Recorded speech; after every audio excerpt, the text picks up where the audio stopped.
Welcome to episode 3 of Managing University Life.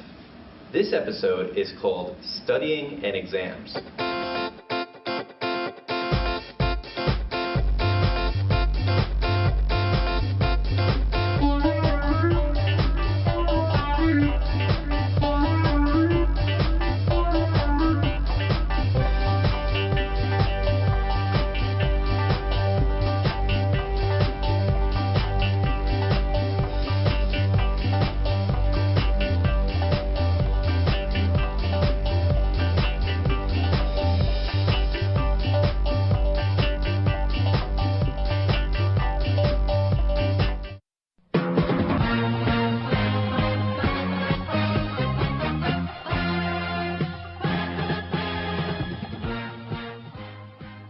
Why are we talking about test taking and preparation? Obviously, your tests will help determine your grades, but we also want to help you become better studiers and better test takers. These skills don't magically appear, they can be learned. Before you take an exam, normally you study. Exam studying is a good example of where working smart will help you learn more and get higher grades. The first principle of better studying is, what should you study? For many professors, the answer is everything. You can study textbook readings, handouts, class notes, paper assignments, and previous tests. All of these materials will help you gain a deeper background of knowledge in your subject. The second principle we'll look at is, how should you study? In the last episode, we talked about memory and retention skills in reading, and a lot of the habits you form for reading also apply to studying for exams. If you learn how you best study and what sort of environment you need, a quiet place, a noisy place, outdoors, or with music, you will be more comfortable and you'll be taking advantage of your own study personality.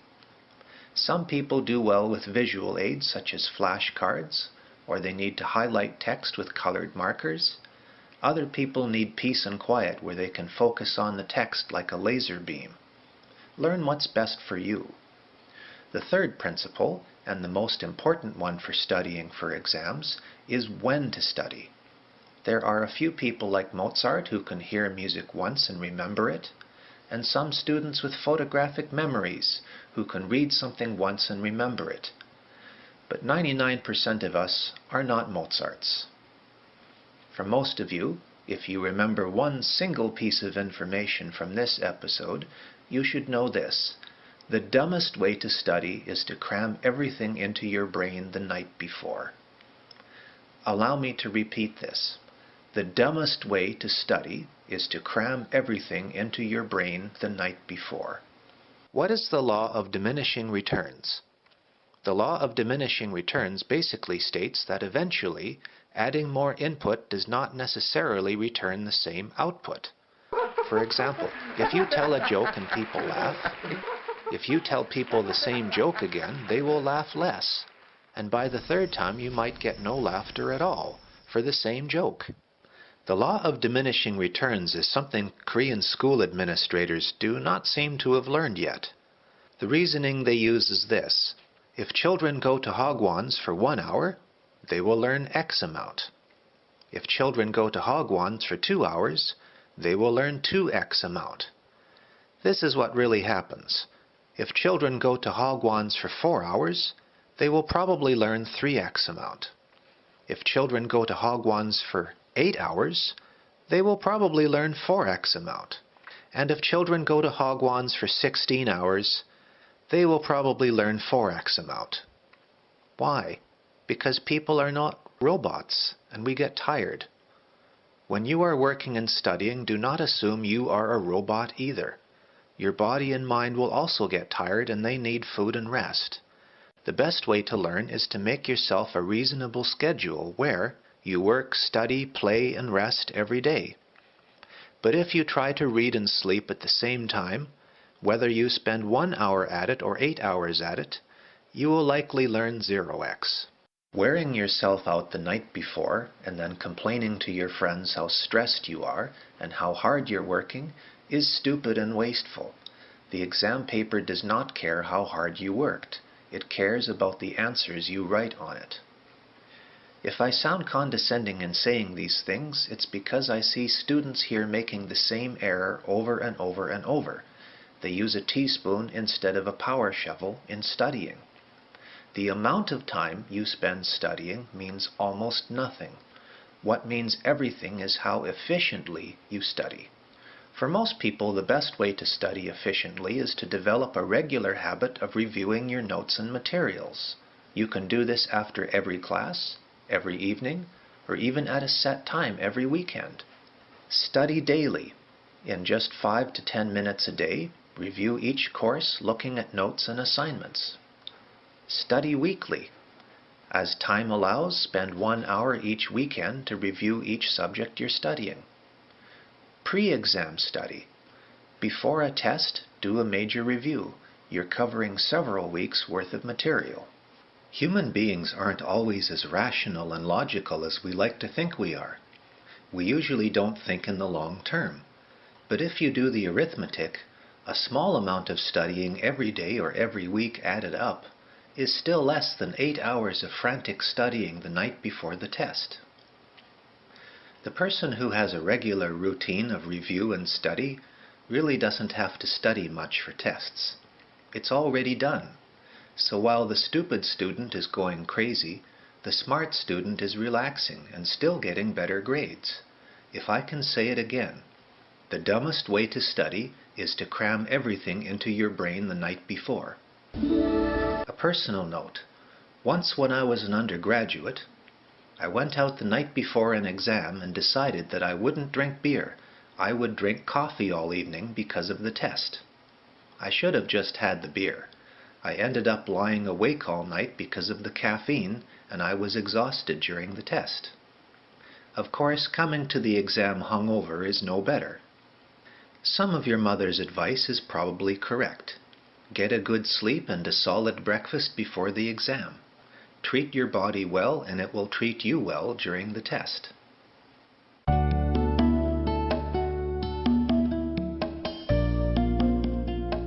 One of the practical issues every student has to resolve is establishing a regular workflow. Deciding where you're going to do your work and how you will deal with problems such as access, other people, or dealing with distractions or interruptions, both the physical and the electronic type. And this will be our next topic. Let's look at ways of creating an ideal study place and look at what kind of characteristics it has. While your ideal space hopefully takes advantage of your own preferences, there are some fairly universal properties human bodies have which we'd like to discuss. In particular, there are 6 characteristics we'd like you to think about: location, lighting, temperature, furniture, supplies, and motivational aids. Location. An optimal location is comfortable, quiet, and controlled by you. Now, the word quiet has an asterisk here, because for you, quiet might mean absolute silence, or it might mean with music. I prefer music without words myself. If the songs have words, I find myself listening to them and become distracted from my work. This may be true for you. And in choosing a location, ideally, you should have a place where you can make the rules. Lighting. Basically, you want to avoid eye strain. Eye strain happens when the lighting is too weak and your eyes have to work too hard to see what you're doing. But it also happens if the lighting is too bright or harsh, especially if you're in a situation where the sun is in your eyes. Your room at home may be too small for you to do this, but ideally, it's not a good idea for your desk or computer monitor to face the sun directly. When I recently moved, I found that my desk wasn't arranged right, as every day when the sun sets it was in my eyes. I couldn't move my desk, but I can hang blinds, or I can just avoid working at that time of day. Sometimes you have to make compromises when you can't have a perfect workspace. Temperature. Well, some like it hot, and that's fine. But if the room is too warm, you're more likely to doze off and feel sleepy. If it's too cold, you'll be distracted by how cold you feel, and you won't be able to concentrate on what you're trying to study. Your body is a machine, and it tries to regulate itself at a certain temperature. And when it is struggling to keep you cooler or warmer than the room is, you're going to get tired sooner. If you can control the temperature, perfect. If you can't, or you're studying outside, try wearing layers. If you get too warm, you can take something off. Within reason, you probably don't want to sit in the library in your underwear. If you become cold, you can put something on again. Furniture. Often, you can't control what you sit or work on, but you may have a choice of chair. And you certainly can control your posture or stance. Try to adjust the chair to a height which is comfortable. Or put some cushions on the chair if it helps. The idea is to be in a place where you can concentrate on your work and not have to be distracted by sore muscles or your back. You may have seen this kind of diagram before. Use it to consider whether your work area is ergonomic. That is, whether it matches the shape of your body for best efficiency. If you're finding yourself needing to lean forward, or that your desk is too short and your typing hands are too low, or that your neck is sore from looking down at the screen, think about what you might do, if possible, to adjust it. Supplies. It's a little ridiculous to jam a backpack with everything in your desk. But if you are leaving your home to study, you might think about what necessary items you need, such as books, pens, paper, highlighters, a water bottle, or electronic aids. This will prevent you from getting to work somewhere and then realizing you've left something critical at home. Last, motivational aids. We've talked about efficiency in study habits. And we'll repeat that punishing yourself by trying to do too much studying in one sitting doesn't work well. It not only doesn't get much done, but internally teaches you to associate studying with pain and boredom. There is nothing wrong with giving yourself small incentives to make working more pleasurable, such as telling yourself that you'll work for 25 minutes and then take a short candy or smartphone break. Or by having a sentimental object, which will motivate you. You may not have the best memory, and very few people do remember everything they do or read. There are many steps which you can take to improve your memory, and to use your limited work or study time in a way which accomplishes the same outcome, while being more enjoyable for you. Sometimes, being a student feels like torture. But you don't get higher grades in university simply by being in pain. Capitalize on your own personality preferences and surroundings to boost your retention and results. Sometimes you'll find that the location isn't the determining factor in studying or planning, it's you. If I'm writing an essay for my own work, sometimes I can come up with ideas at my desk as Julie described, and sometimes it doesn't work. You might laugh, but I find taking a shower helps me think of ideas, or washing the dishes, or going for a walk. Any activity which keeps my body moving while my mind is allowed to float. Sometimes I've even lied down on the floor to get the maximum of blood into my head if I need to think very hard. You probably can't do this for very long, as you might fall asleep. The point is, and I know we repeat it a lot, but it's important. One situation might not fit all of your study or work activities all the time, and hopefully, gradually you can learn the tricks that help you get things done faster or better.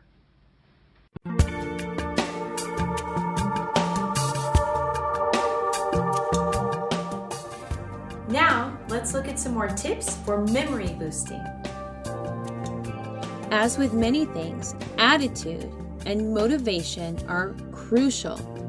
If you're scared of the test, it's difficult to battle your desire to avoid thinking about it, and for many people, they become so stressed that during the test, their fight or flight instinct is triggered, and they become unable to concentrate or recall information. Both fear and apathy are two worst-case scenarios. Assuming you are reasonably confident, how can you best maximize memory retention? You can see here some tips you might try, but one activity that will probably be especially effective is regular review of materials. If you do a quick study of the class material after each class, you will likely be less stressed than on the night before the exam. Professors don't always practice what they preach, because our jobs are fairly sedentary ones, but we have bodies. Bodies and minds are healthier when we exercise. And if you get out and walk or swim or ride a bike or play a sport or work out or somehow get physically active, you will probably both reduce your stress levels and be able to remember more information. A mnemonic is a pattern of letters that helps you to remember a formula or sequence. For example, if you were studying music theory, the mnemonic EGBD could be useful. Every good boy deserves fudge in helping you remember the formula. A final tip, and we'll talk more about exam taking strategies in a moment, is to do a data dump. To do a quick scribble of keywords or formulas or character names on the edge or back of the exam paper, so that you don't need to stress yourself remembering them. This will allow you to concentrate better on the test questions.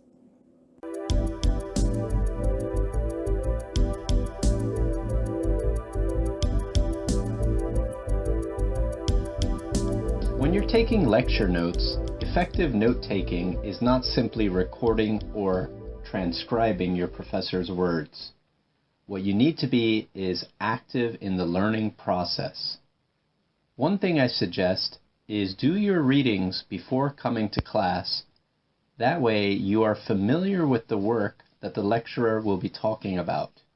By reading through your previous notes and by previewing upcoming material, you'll be more than alert and more than ready to take effective notes. Additionally, try sitting at the front of the room or close to the teacher if you have difficulty reading their handwriting or hearing or listening what the professor has to say. Choose a spot in the class that you're comfortable with and where you'll have few distractions. Make sure you have enough note-taking material. Make sure you have more than one pen. Make sure you have more than one sheet of paper. When you're taking notes, don't forget to put the date on top of the paper. That way, when you're studying, you'll be able to go back in a logical, sequential order. Learn to pick up on the lecturer's cues and clues. The lecturer will use vocal patterns, hand gestures, and other indications to emphasize important parts of the lecture. When taking notes, write legibly. Make sure you can read your handwriting for future studying sessions. Finally, ask questions during the lecture and at the end of the lecture if you're unsure of the material. Finally, revisit your notes. Try looking at your notes at least once a week, if not more.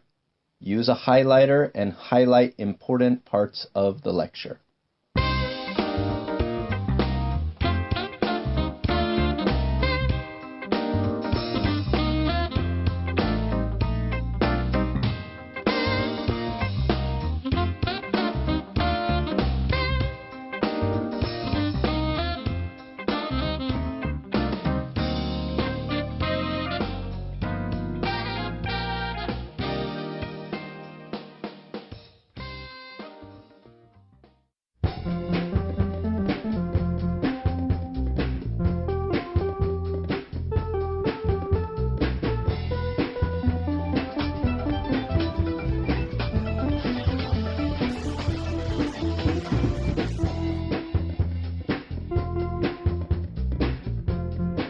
look at some tips that we hope will help you combat exam anxiety.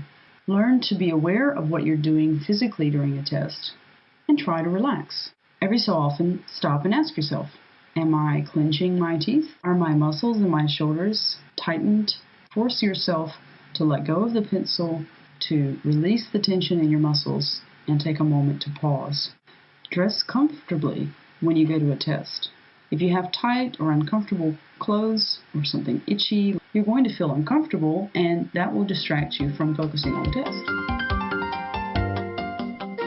We're going to look for a moment at the act of taking a test and some strategies that you can use to help yourself more successfully navigate different types of tests. It's recommended that you develop a routine, one that's familiar and comfortable to you, for when you take tests. Routines help you make sense of an otherwise nervous event. First of all, you need to arrive on time. As soon as you get your test paper in the margin, jot down the memory cues you've been using as you studied. Survey the test and let yourself plan out the amount of time you might need for each section. Notice how many questions are multiple choice, whether there are questions which require a little more writing, and give yourself enough time to do each one. Of course, it is very simple, but we must remind you to read the directions. You may have a great, fabulous sounding answer, but if it doesn't fit the question or the instructions, you may as well not have done it. We recommend these tips during the test. First, start with the easy questions, not only because you can quickly finish them, but also because they give you a little bit of a confidence booster. Once you finish them and you know you're able to do something successfully, you'll have more energy to finish the entire test. If you find that one question in particular is taking too long to answer, stop, take a break, and go to something else. Finally, if you have some spare time at the end of the test, try to go back and check your work. Be sure there's nothing you missed, turn over every page, and after you get the test with the grades, again, check your work, see what it was that you got right or wrong. Try to learn from your mistakes. Your own best method for preparing for tests may change. You may develop new habits. You may simply learn new strategies. So be prepared to change and adapt as needed. Now, we're going to take a look at a few strategies for objective tests and how you can make yourself more successful at these.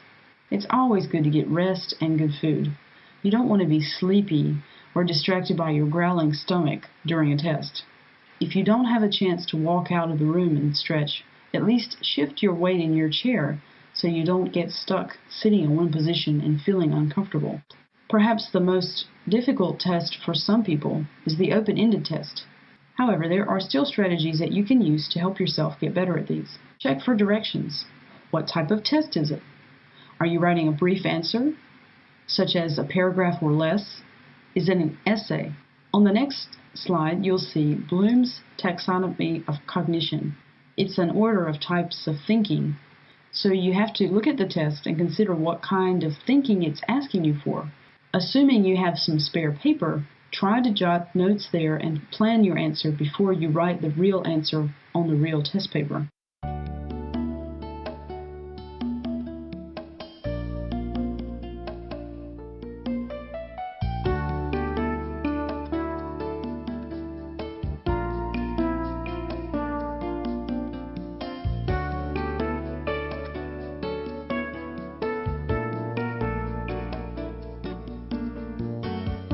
A tip for writing essay exams. The student who begins by looking at the clock and begins writing immediately may create a longer essay, but a student who spends a little bit of time brainstorming and outlining will create a more coherent essay, which professors will prefer to a longer essay. Spend a little time and you'll create a much better quality essay.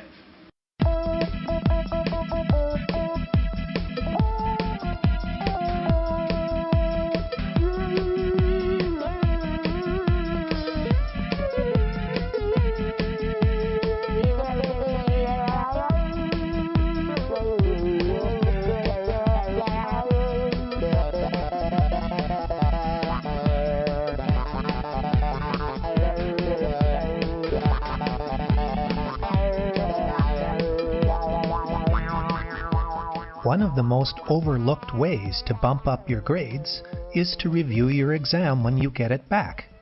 It's a human reaction to look at your test and throw it away, especially if you're disappointed with your grade. But you're blowing an opportunity not only to improve your knowledge of the subject, but also how you take tests. When you look at your exam paper, do you see patterns of errors that you're making? Do you get hung up on certain types of questions, or rush past others? You don't need to do this all day, but if you spend a few minutes looking at what you wrote on the test, and what the professor wrote in the comments, you'll improve your grade the next time. This is especially the case with an essay exam or paper assignment, where the professor might write notes and corrections in the margins. It's a fool who would ignore such personalized help. Don't be a fool. Take a few minutes and it will pay off in your future.